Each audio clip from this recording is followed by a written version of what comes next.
Raider Nation, what's happening? Welcome back. Another episode of the Raiders NFL Draft Podcast going here for you.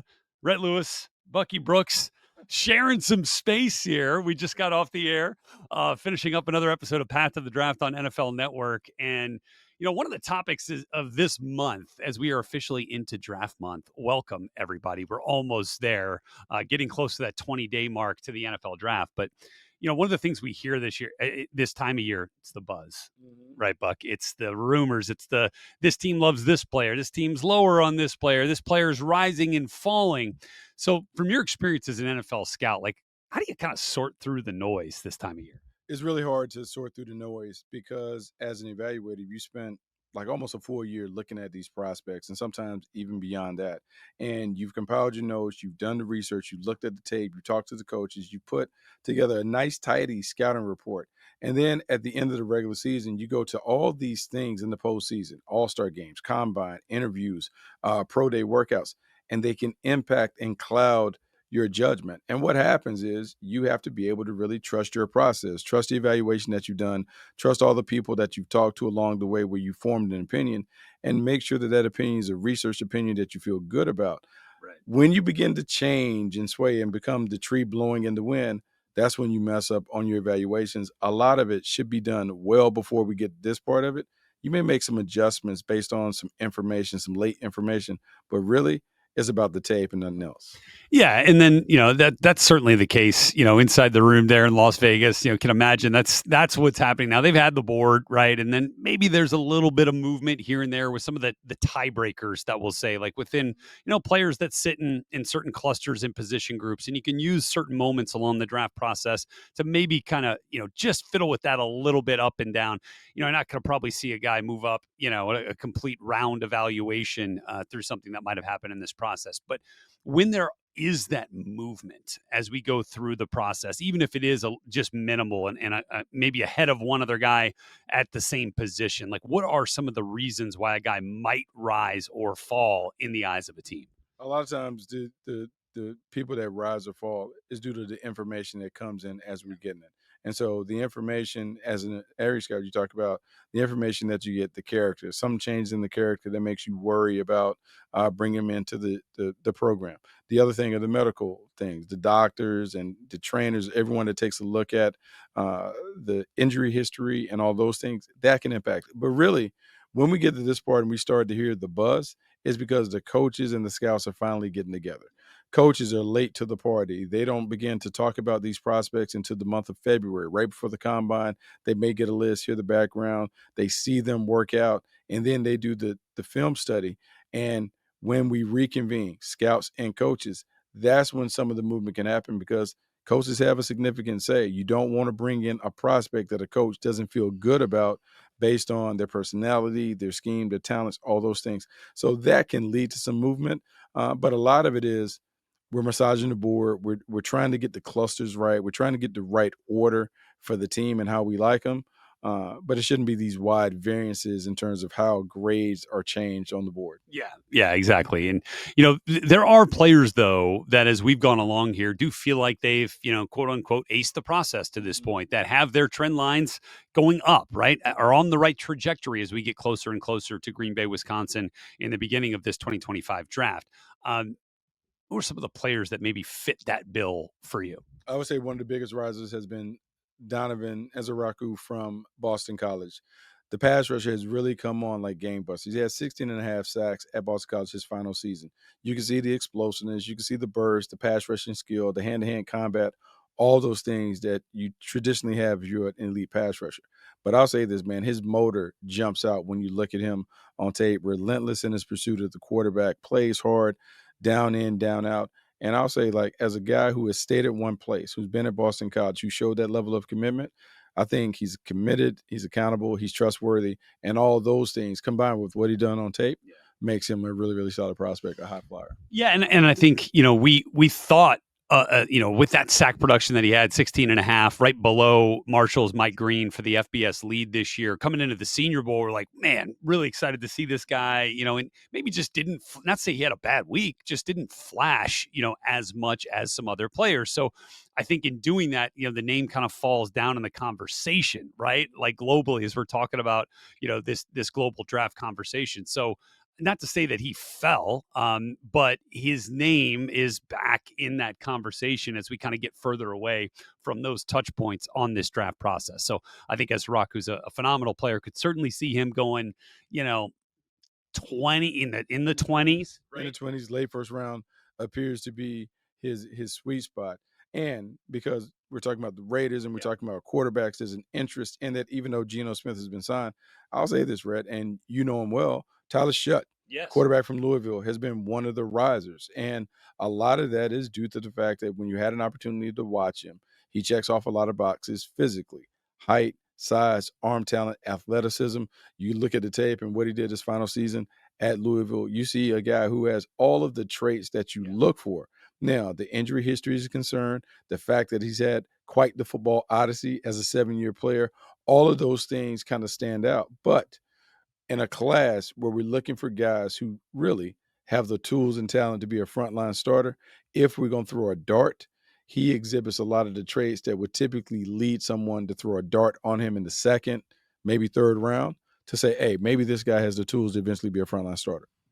A Dart, talking about quarterbacks. I mean, Jackson Dart, come on. All right, Jackson Dart, Tyler Shuck. Again, I mean, could be like the third and fourth quarterbacks off the board when we're talking about QBs here. And let's just stick with that point for a second, because I feel like more so than in recent history, Bucky, this year could mark like the year of the second round quarterback, right? Tyler Shuck, Jalen Milroe in that. I mean, we kind of feel like Dart's going to find a home, at the back end of the first round, but certainly could be there in the second. And then, what happens with Quinn Ewers and Will Howard, could find themselves a little bit later on there on day two. But man, this feels like a year where the value of the QB position might be there in the second round. Yeah, it might be in the second round. And it's funny that you bring up Jalen Milroe, because I believe Jalen Milroe and Tyler Shutt, they should travel together in terms of their grades should be very, very similar. Because for both guys, we talked about Shutt and having NFL size, prototypical arm talent and dimensions. Well, in Jalen Milroe, what you're talking about, someone who has superpowers. He's an elite athlete, 4.39. Talk about being 219 pounds, ran for over 1,500 yards, 33 rushing touchdowns in his career at Alabama. And then you do see a guy who has tremendous arm talent. He has to harness the ball placement and accuracy. But if we're going to take chances on quarterback, and we've seen in the first round, it hasn't been a guarantee that quarterbacks can transition from the college game to the pro game, regardless of where they're drafted, I'm at least going to bet on someone with the tools to give me an opportunity to be able to play at a high level. And remember this, when we talk about the best quarterbacks that we deem in this league, we can talk about Josh Allen, Patrick Mahomes, Lamar Jackson, in whatever order. All of those guys weren't viewed as can't-miss prospects. But all of them had elite tools, and they had superpowers that have enabled them to succeed at a high level. If I'm going to gamble on somebody, I'm going to gamble on someone with the tools. That's a great way to look at Jalen Milroe, certainly. And, we had a chance to interview him on Path of the Draft on NFL Network on our first episode earlier this week, and just felt like really impressed by the way he carries himself, his self-awareness, what he thinks, where his skill set is right now, where he thinks it needs to go to be NFL ready when you get to the league. And look, for the Raiders, when you look at, what they've done now in free agent, or rather, during free agency, but with the trade for Geno Smith, it feels like, again, this is a guy that John Spytek said, want to be the starter for years to come, not just this year, but still feels like a place where you could find value in that quarterback on day two, right? Because you always want to have that next guy ready. You can never have too many quarterbacks. And even though Aiden O'Connell has been really a solid QB2, a guy who has starts, who has wins as a starter, you like to keep him around. But you always want to be developing the next one. And we've heard general managers talk about creating a team that is a quarterback factory, because it's the most valuable trade commodity that you can have on your team. Intriguing young quarterback that has developmental potential.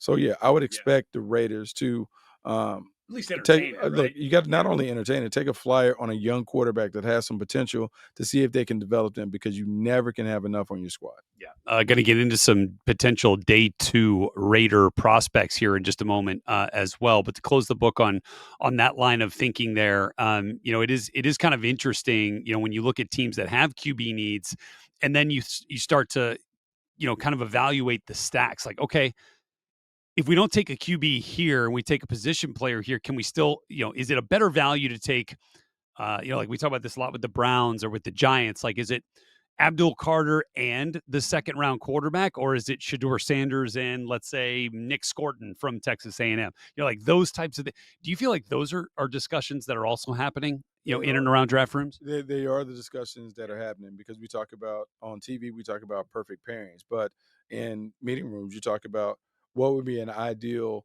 first couple of days to have, in terms of if we can have prospect A, B, and C and feel great about pulling 3 starters over the first 3 rounds. You're great about that.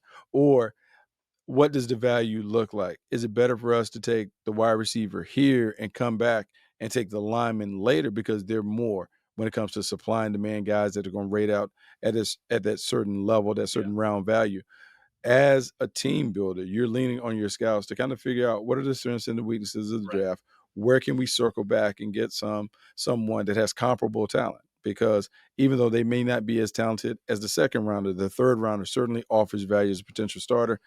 All of those conversations factor into the decisions that are made in the early rounds, with an eye towards being able to be successful in the mid to later rounds. Yeah, yeah, and then to close the book on the risers in the fall, like it feels like a player like Benjamin Morrison we've talked about as a guy who's kind of moving up, and again that's one of the other things that it feels like could influence a move up a team's board when you have teams becoming a little bit more comfortable with injury history, right? Yeah, he and Revel, the kid from East Carolina, Revel, they both will benefit from the fact that if their medicals check out, they each guy was regarded as a first round talent. Well, now if you are looking and saying, okay, we feel good about their prognosis when they can come back, maybe bottom of the first round, we can get them. If not, hey, let's have a plan in place, a strategy in place to be able to grab them within the first 10 picks on day 2. Because that's where we also see a lot of these guys that have injuries that kept them out the first round, but they get snapped up immediately in the second round because they're good, or there's something else that impacted, whether it's a combine workout, a pro day thing. We saw it in Detroit with Brian Branch, a guy who looked like a first round pick the entire process, but then on day 2 of the draft, he goes and then he plays like a first round pick from day 1.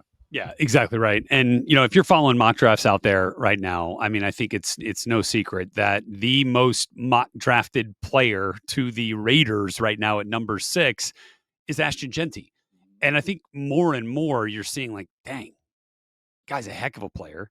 Makes a lot of sense, and sure, drafted Zamir White a couple years ago, but again, if you have a chance to get better at the position, like you do it. And he's a guy that's going to make almost any running back room better with his talent. So looking at that though, because we've talked about the potential of Genty going 6. If you missed any of that, go check it out. It's with all of our previous content right here on the Raiders NFL Draft Podcast, Raiders app, wherever you get your pods, Raiders.com, all available for you.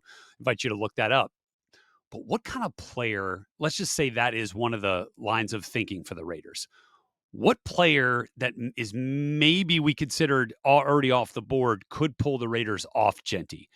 Would it be a player like Mason Graham, or could a need at corner push a guy up like a Jahdae Barron, a Will Johnson, who we haven't necessarily talked about way up there that way, but could those type of positions pull a team away from a pick we kind of consider a luxury with a running back? Well, absolutely. And the reason why you want to look at the defensive backfield is because Pete Carroll has a history of taking DBs in early rounds. We saw recently Devin Witherspoon from Illinois was one of their top picks in Seattle, going all the way back to his first draft. I think Earl Thomas was very vital to what he wanted to build in terms of, I need a dominant playmaking safety in the middle of this defense to get it up and going.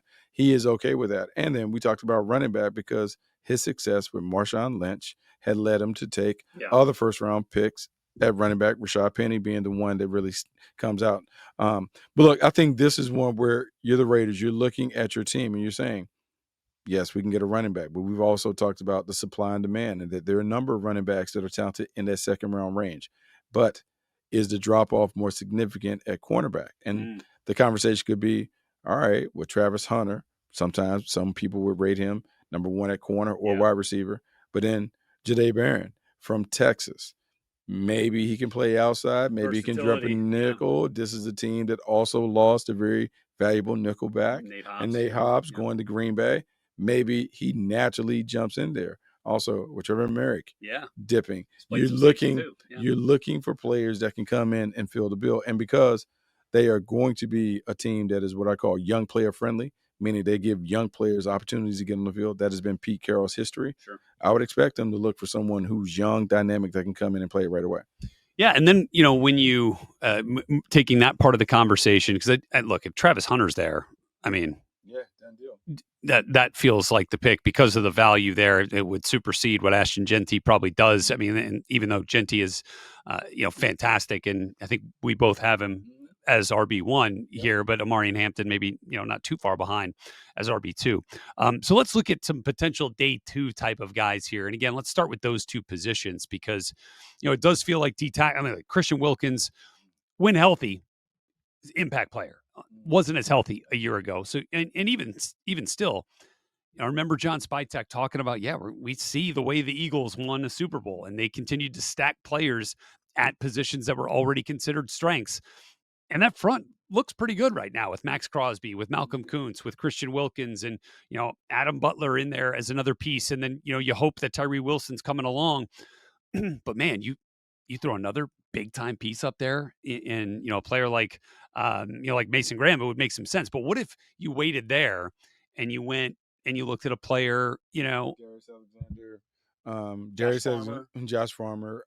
Look, even getting the kid from Kenny Grant from Michigan. Yeah, Kenneth Grant from Michigan. Kenny Grant could fall out of the first round and be available top of the second round. These are positions that you want to look at because if you have someone playing alongside Christian Wilkins that can be a run stopper, that can command a little bit of attention to create one-on-one opportunities for Wilkins and Max Crosby, you want to snatch at it. You talk about Farmer and Alexander, 2 guys that look worker bees at a point of attack. Alexander in particular is someone who not only is a run defender, but has flash dominant potential, disruptive potential as a pass rusher. He would be intriguing. There are a number of options, particularly in this class up front, that you want to explore because it's an opportunity to get a starter in the second round that can help you for the next decade. Yeah, I'd throw TJ Sanders into that mix. I think you talk about Alfred Collins from Texas in that mix, as well. And if you want to bump up, the edge rusher, room, you could certainly look there in the second round as well. There'll be, as we mentioned, Nick Scorton, a player that could be right there at the top of the second round. We'll see what happens with Shamar Stewart. Certainly feel like he's going to be gone in the first round. Another position, as we were talking about here, the cornerback spot. I think we've talked about 2 right there that could be potential early second rounder. Siobhan Revel from ECU, and you're talking about Benjamin Morrison from Notre Dame. What happens with Azarie Thomas from Florida State? Does Maxwell Hairston from Kentucky get out of the first round? At this point, I don't see it, but maybe that's something that could be considered there. Those type of players feel like that's a good cluster of corners, DBs there in that second round. A great cluster. Throw in Trey Amos as a guy that could potentially be there. When we think about the top 45 players in the draft, normally what happens is once we get to 25, there's always a run on defensive backs that happens at some point. And there's going to be a run on DBs where you have to make a decision. Do you jump in or do you wait? And if you're not jumping in, you lose out potentially on opportunity to get a starter. The second round is really a nice sweet spot for the number of for the corners that have jumped in and had success in the league. When I look at the Raiders and I look at the transition the Raiders potentially could make, even though Patrick Graham stays, Pete Carroll's influence on this defense, does it mean that they become a team that plays a little more man-to-man, a little more press coverage? Does that require you to change? And also, I would say the sweet tooth that Pete Carroll may have for the long guys, which is why Thomas from Florida State could be a factor, which is why Revel from East Carolina could be a factor, because we're talking about 6 foot or taller guys that can have the length to really stymie wide receivers at the line of scrimmage, but also shrink the windows for the quarterback. interesting class of corners. Yeah. Another position group, as you look at the wide receiver room. And this was another one that kind of goes back to our conversation about risers and fallers. And Teteroa McMillan, a guy that has, long been considered one of the top, if not the top receiver in this class. If you're putting Travis Hunter in the defensive back category, does T-Mac end up as the number one receiver? Well, there's been a little bit of a cooling process, kind of in the draft community here about, his skill set. Not as urgent on the field. I think that was a good word that you used, Bucky, to talk about T-Mac. And then you've started to see some stuff in the media, some exposures there come out, kind of questioning just how committed to the craft that he really is. And you do kind of see some of that show up on tape at times. Yeah, and it's dangerous for him. And so you talk about the conversation at 6. Well, that's not going to be in the conversation now. Does that put him in play? Bottom of the first round, top of the second Scooting round? in, maybe somebody comes back in. Yeah. Somebody scoots in, or he falls completely out because of those things. Because remember, coming into the draft, there wasn't a wow factor about this wide receiver class. Yeah. Now maybe it's easier to say, hey, let's bypass the wide receivers in round 1 and see if we can find the right guy in the second round. So it expands the list beyond the names at the top.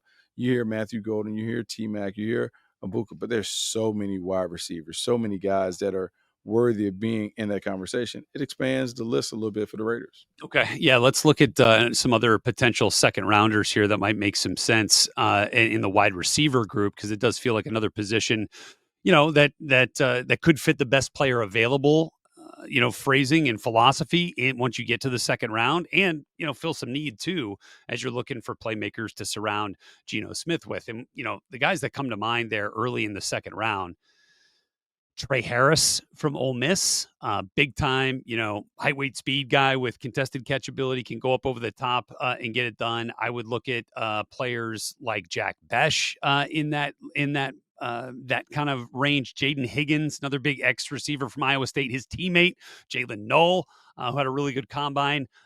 Any other names from the wide receiver group that might kind of make you think Raider in the second round or on day 2? Well, the thing I typically think about are guys that are explosive and dynamic. And I think about Isaiah Bond kind of being a guy who talked a lot about how fast he was going to run, but didn't necessarily meet us where we wanted him to be when it came to time. So he is someone that's of interest. And then you mentioned a few names that are really of interest. And in listening to you, I just think about the Iowa State kid. Like Iowa State has a couple guys that Higgins and Knoll. Higgins and Knoll, one, right? Higgins and Knoll, and then I think about the Utah State guy, Royal, who Jalen Royals, who had outstanding production, has kind of like a basketball background that shows up in his play. Yeah. There can be some interesting conversations that the Raiders have to have when we think about the wide receiver position, because it comes down to what do we really want, and because Brock Bowers is the number one option, right? What do we want to put around him to enhance what he can do? Do we want more speed? Do we want big bodies? What is it that we're looking for to help him, but also to help Geno Smith succeed in the passing game? Yeah. And, that's an interesting, way to put it, right? It's not often you talk about, all right, we had a rookie tight end a year ago. How do we enhance his skill set and build around him, right? But that's just the type of player that Brock Bowers was in year 1 and will be. Tremendous talent. And we can't wait to see where he ends up, moving into year 2 here and what that really looks like in this offense. A lot of potential options there, and can't wait to see all that. So again, coming up here a little bit later this month, we're going to have a conversation with Raiders general manager John Spytek. By the way, a Michigan man. I imagine he's going to know everything there is to know about Mason Graham, Kenneth Grant, and all those guys. Not to say that that's going to influence the decision at all, but sure they'll have all the information needed. Certainly there with that Go Blue background. But we're looking forward to talking with John and kind of seeing what his influences are in the evaluation world, and how the previous stops on his resume kind of influenced the way that he looks at the draft and evaluates prospects. And we'll have all that coming up for you in a episode here later this month. So we sure do appreciate you guys for being with us. Appreciate our friends here at Silver and Black Productions for making our 2-for-1 right here, our shared space work in this episode of the Raiders NFL Draft Podcast. We look forward to being back with you guys next week.